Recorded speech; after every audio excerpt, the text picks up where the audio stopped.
Definitely. So there's a 3-step process with Zimaxa. The little startup kit's amazing. It comes with your sponge. So the first thing I ever do when I'm starting my regimen is I take the sponge and I put it underwater. So I'll just turn on the faucet, or I'll make sure I have a clean sink and just fill a little bit of water and let it sit in there, because the sponge is hard and you need to get the water in there to soften it. And once it's soft, you'll notice, because it's like this amazing, like slippery, porous, amazing, softly scrubby texture, which I absolutely love. The sponge is amazing.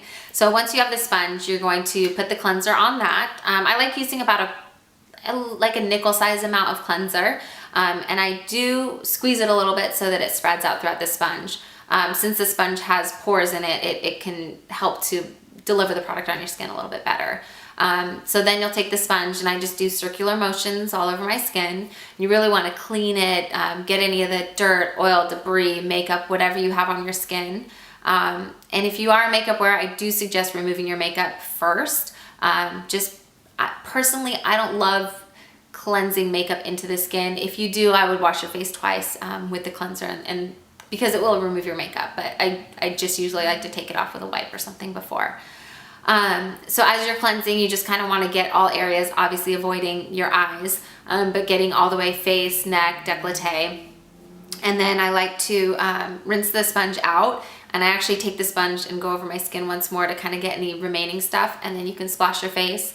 You know, get all the cleanser off. You'll feel your skin is nice and clean. You can feel it to the touch, and it feels great. It's clean, but it's not overly dry, which is another thing that I really like about the cleanser.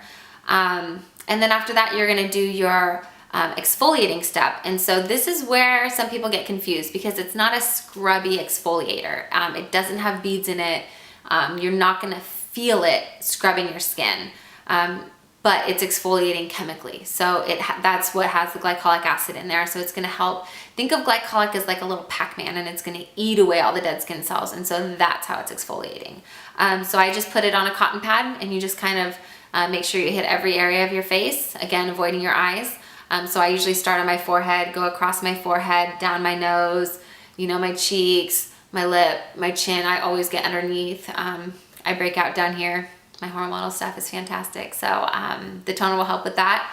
And sometimes you'll notice that if there's a little bit of residue left on your cotton pad, maybe you should have cleansed twice, just to keep your skin really, really clean.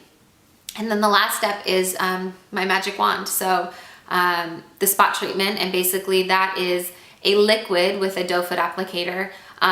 One thing, just be careful, don't turn it upside down. It's not a gel consistency, so it is a liquid, so it will pour out if you dump it upside down. I learned that.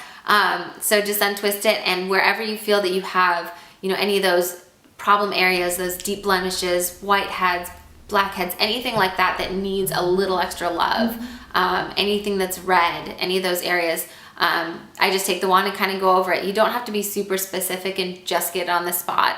If I'm breaking out in this area, I'll just kind of rub it. A lot of times I break out in my chin and neck area, so sometimes even as a preventative, I just kind of go over those areas. Because then I don't get those breakouts that I sometimes have. So that's your 3-step. And honestly, your skin should feel amazing. It should feel even hydrated. And I do recommend following up with sunscreen just to keep your skin protected throughout the day. But it's an easy 3-step. It'll take you 2-3 minutes in the morning and at night.